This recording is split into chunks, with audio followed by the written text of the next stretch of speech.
বন্ধুরা, মাদার্স কিচেনে আপনাদের সুস্বাগত। আমি আজকে আর একটা নতুন রেসিপি যা আমার পেজে দেওয়া নেই আমি রান্না করব। এই দেখুন, আমি এই যে কুমড়োর শাকটা আমি রান্না করব। এই যে কুমড়োর শাক বাজার থেকে এনেছি, আমার বাড়িতে এখনও হয়ে ওঠেনি। কুমড়োর শাকটা আমি দেখেন কেটে কুটিয়ে খুব সুন্দর করে 5-6 দেওয়া দেবেন, নাহলে বালু থাকে। এর সঙ্গে আমি এই সবজিগুলো দেবো। দেখেন, একটু আলু দেবো, একটু দুটো কি একটা পটল, একটু কাঁঠালের বিচিগুলো কিন্তু আপনারা ছেঁচে থেতো করে দেবেন, কেটে দেবেন না। যদি সবজিটা না গলে যায় তাহলে আমার এই শাকের স্বাদ হবে না। আর বেগুনটা না দিলেও হয়, আমার এই কাটা ছিল আমি দিয়ে দিলাম। এর সঙ্গে ঝাল লবণ মিষ্টি তো সবার ঘরে আছে। এর একটা জিনিস আমি দেবো, সেটা হচ্ছে এই দেখুন, আমি মটরের ডাল বেটে রেখেছি। মটরের ডাল কিন্তু এটা, আমি এই মটরের ডালটা বড়া ভেজে আমি এই শাকের ভিতরে দেবো, বুঝছেন। আর সিক্রেট একটা মশলা আমি দেবো, সেটা আমি আপনাদের বলে দেবো যে কুমড়ো শাকে আমি কি মশলা দেব। তবে আমি পেঁয়াজ রসুনের ব্যবহারটা করব না। আপনাদের যদি পছন্দ হয় আপনারা এটা দিতে পারেন। আর লবণ মিষ্টি ঝাল তেল এগুলো তো বাঙালি রান্না, কি সবার রান্নায় তেল লাগে। আসুন তাহলে কি করব, আমি প্রথমে গ্যাসটা অন করে শাকটা সিদ্ধ করে নেব। সিদ্ধ করে নিয়ে আপনাদের আমি দেখাবো। আমি গ্যাসটা অন করে দিলাম। আমি গ্যাসটা অন করে দিয়ে, আমার মাদার্স কিচেন মানে সবসময় গরম জল থাকে কিন্তু। এ দেখুন, আমি খানিকটা গরম জল দিয়ে দেবো, বেশি জল দেবো না। খানিকটা গরম জল দিয়ে আমি 1 চিমটি লবণ দিয়ে আমি শাকটা দিয়ে আমি ঢেকে রেখে দেবো। এই যে আমি 1 চিমটি লবণ দিলাম। আপনারা লবণ দিয়ে কখনো কিন্তু বেশি করবেন না, মানে লবণ দিয়ে জাল দেবেন না, অল্প একটু লবণ দেবেন। আমি শাকটা এইভাবে আমি ছেড়ে দিলাম। আমি শাকটা ছেড়ে দিয়ে আমি শাকটা সিদ্ধ করে নেব। আমি ঢাকা দিয়ে রেখে দিলাম, শাকটা আমার সিদ্ধ হোক। তত সময় সিদ্ধ করে আমি অন্য কাজের দিকে চলে যাই। দেখুন বন্ধুরা, আমার শাকটা কত সুন্দর সিদ্ধ হয়ে গেছে। আমি আঁচটা অবশ্য কী করে দিয়েছিলাম, সিদ্ধ যখন হয়ে গিয়েছে। আর এক ফাঁকে কাঁঠালের বিচি আলু তো বলতে সময় লাগে, ভিডিওটা বড় হয়ে যায়। আমি একটু কাঁঠালের বিচি আলুটা এর সঙ্গে দিয়ে আমি সিদ্ধ করে নিয়েছি। এবার আমি শাকটা নামায়ে আমি আমার যা করার বড়াগুলো আমি ভেজে নেব। আমি তাহলে শাকটা নামিয়ে নিই। শাকটা আমি নামিয়ে রেখে দিই একদিকে রেখে, এবার আমি বড়াগুলো ভেজে নেব। এই দেখুন, কড়াইটা আমি দিয়ে দিলাম, কড়াইটা গরম হোক। আর এই যে আমি ডাল যেটা সুন্দর করে আপনারা অনেক সময় ধরে দেখেন এইভাবে ফেটিয়ে নেবেন। একটু লবণ দেবেন, হলুদ দেবেন, যদি মনে করেন আপনারা একটু ঝাল পছন্দ করেন এর সঙ্গে একটু ঝাল দেবেন।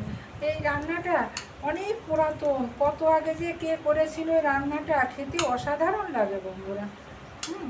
এত সুন্দর লাগে। এই মটরের ডাল দিয়ে বড়া করে, কুমড়োর শাকটাই বেশি ভালো লাগে। লাউয়ের শাকও আমরা দিয়ে খাই এই বড়া দিয়ে। বা এই ডাল বেটে চাপড়ি করে আপনারা কচু শাক রান্না করতে পারেন, চাল কুমড়ো ঘন্ট করতে পারেন, হ্যাঁ, লাউ ঘন্ট করতে পারেন, অনেক। এগুলো তবে একটু সময়ের ব্যাপার হয়, একটু পরিশ্রমের ব্যাপার হয়। তো এবার আমি কী করবো, যে আপনাদের আমি বলেছি যে আমি একটা মশলা করে নেব।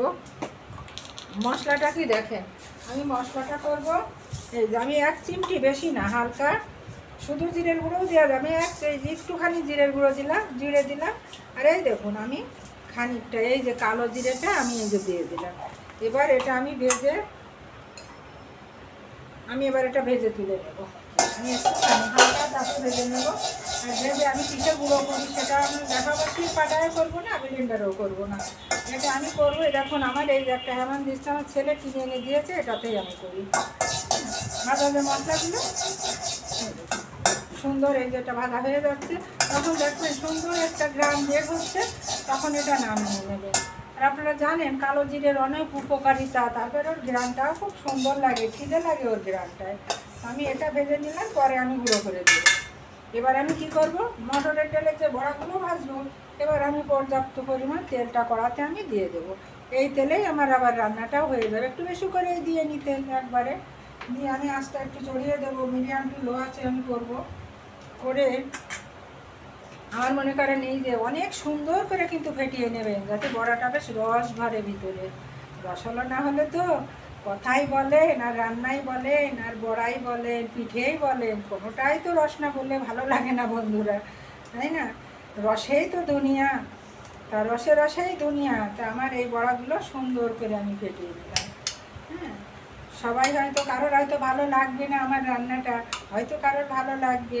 তো ভালো যদি আপনাদের লাগে আমার এই রান্নাটা, প্লিজ আপনারা আমার পাশে থাকবেন, লাইক কমেন্ট শেয়ার করবেন আপনারা, যাতে অন্যরা আমার এই রান্নাটা দেখার সুযোগ পায়। কারণ এটা সাবেকিয়ানা রান্না। আমি বড়াগুলো এই দেখেন ছোটো ছোটো করে দিয়ে দেবো, আর একটু রান্নায় দিলে ফুলে যাবে। এইভাবে আমি বড়াগুলো এই দেখেন সব এইভাবে আমি ভেজে দেবো। একদিনের জন্য হলেও আপনারা করে খাবেন। সাবেকিয়ানা রান্না তো, মশলাপাতির রান্না তো অনেকেই খান আপনারা, খেয়ে দেখবেন বাচ্চারাও খুব পছন্দ করবে। রান্না করলে আপনার রেসিপি জানতে চাইবে, করে দেখুন একবার। আমার ইউটিউব চ্যানেলটি আছে বন্ধুরা, আপনারা আমার ইউটিউব চ্যানেলটি একটু সাবস্ক্রাইব করবেন। আর আমার এই ফেসবুকে যারা আমার বন্ধু হয়ে পারেননি, তারা আমার ফেসবুক চ্যানেলটি ফলো, লাইক কমেন্ট শেয়ার দিয়ে আমার পাশে থাকবেন।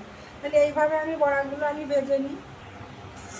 এই দেখুন বড়াগুলো কি সুন্দর লাল লাল, দেখি এমনি খেতে ইচ্ছা করছে না, আমি তো টপাটপ কয়েকটা খেয়ে নেবো। হ্যাঁ, আমি খেয়ে নেবো, আমার বৌমা বসে আছে ধারে, আমার বৌমাও টপাটপ খেয়ে নেবে। বড়া ভাজা দেখলে থাকা যায় না, যাই বলেন না কেন আপনারা। বড়া ভাজা এমন একটা জিনিস, সামনে রেখে বসে থাকা যায় না। তখন ওই এদিক ওদিক করে খেয়েই গালের ভিতর অটোমেটিকলি চলে যায়। তাই যাক দেবো না বন্ধুরা, আপনাদের দেখাচ্ছি তো, পরে খেয়ে নেবো। তো যাক, আমার তেলটা তাহলে গরম আছে। আমি তেলটাতে আবার কি দেবো, তেলটাতে আমি যে খানিকটা জিরে দিলাম, খানিকটা কালো জিরে দেবো। কালো জিরে দিয়ে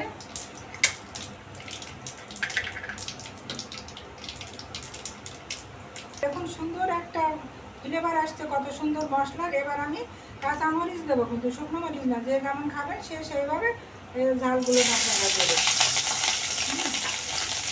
ঝালগুলো দেওয়ার পরে আমি এই যে পটলটা কেটে রেখেছিলাম, এই দেখেন এই পটলটা এবার আমি দিয়ে দেবো। বেগুনটা আসলে দিয়ে দিলাম, নষ্ট হবে করে, তাই নাহলে আমি দিতাম না। এবার এটা আমি একটু ভেজে নেবো। পটল আবার একটু না ভাজা হলে তো ভালো লাগে না, তো পটলটা আমি একটুখানি ভেজে দিই। আমি তো হলুদ দিইনি, তাই এবার আমি একটুখানি হলুদ দিয়ে দিলাম, সামান্য। আমি শাক পাতা হলুদের ব্যবহারটা করি না, তা হালকা একটু দিই, একটু রাখি তো। আর এবার আমি দেখেন এই যে আমি এবারে বড়াগুলো কিন্তু সব এই যে দেখেন বড়াগুলো আমি ঢেলে দিলাম। যে কাটা বড়া আমি ভেজেছি ঢেলে দিলাম। এতে কোনো মশলা কিন্তু আমি দেবো না। দিয়ে এই যে আমার শাকটা, এইবার আমি এই শাকটা দিয়ে দেবো।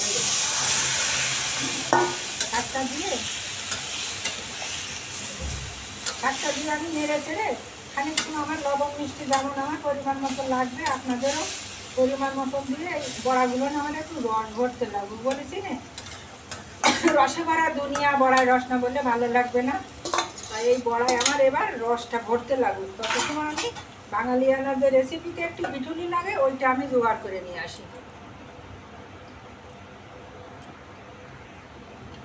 হ্যাঁ, এই দেখুন আমার রান্নাটা বড়াগুলো না ভিজে উঠেছে। আর আমি বলেছিলাম সাবেকিয়ানা রান্না, আর কুমড়ো শাক তো একটু ধার ধার থাকে, আর এটা আমার একটুখানি পিঠুলি লাগবে। আমি পিঠুলিটা আমি দিয়ে দিলাম। পিঠুলি বলতে আপনারা চালের গুঁড়ো দেন, আটাই দেন, ময়দাই দেন, যাই দেন, এটা হবে একটু গায়ে গ্রেভি আসবে, বুঝছেন? তাই ছাড়া এতে কোনো স্বাদ বাড়বে না। আর স্বাদ আবার কেমন, রান্না যদি মাখো মাখো হয় অটোমেটিক্যালি এমনি স্বাদ আসে। এবার আমি কী করবো, আপনাদের বলেছি যে আমার এই রান্নার একটা গোপন টিপস আছে, কালো জিরে আর এই ভাজা মশলাটা আমি এখন এই দিয়ে দিলাম। তাই দেখুন আমি পুরোটাই দিয়ে দিলাম। আমি আঁচটা নামিয়ে দিলাম, দিয়ে আমার রান্না কিন্তু রেডি। লবণ মিষ্টি আপনারা যে যা খাবেন হয়ে গেলে আমি এবার শাকটা নামিয়ে নেব। দেখুন আমি এবার এটা নামিয়ে নিলাম। আপনারাই দেখেই বুঝবেন যে রান্নাটা, আমি বলবো না, আপনারাই করে খেয়ে দেখবেন আর বলবেন রান্নাটা কত টেস্টি হয়। এটা কিন্তু বাঙালিয়ানা ঘরের রান্না, এর ভিতর মশলা থাকবে না, নিজের ঘরে যা থাকবে। আর এই যে আমার সেই সুপারির খোলা বলি, দেখেন কড়াই পরিষ্কার করে নামিয়ে নিলাম সুন্দর করে, একটু আমার নষ্ট হলো না। তা দেখুন তাহলে রান্নাটা, হ্যাঁ এই দেখুন রান্নাটা কি সুন্দর হলো। এখন গরম ভাত নিয়ে বসে যাবেন, এই দিয়ে আপনার প্রায় ভাত আপনার শেষ হয়ে যাবে। এই রেসিপিটা যদি আপনার ভালো লাগে, আপনাদের প্লিজ আপনারা একটুখানি দয়া করে শেয়ার করবেন, লাইক কমেন্ট শেয়ার দিয়ে আমার পাশে থাকবেন। আমার ইউটিউব চ্যানেলটি আপনারা সাবস্ক্রাইব করবেন। আর যেভাবে ভালোবেসে পাশে আছেন, এইভাবে মাদার্স কিচেনের সঙ্গেই আপনারা থাকবেন। সবার জন্য শুভকামনা রইল।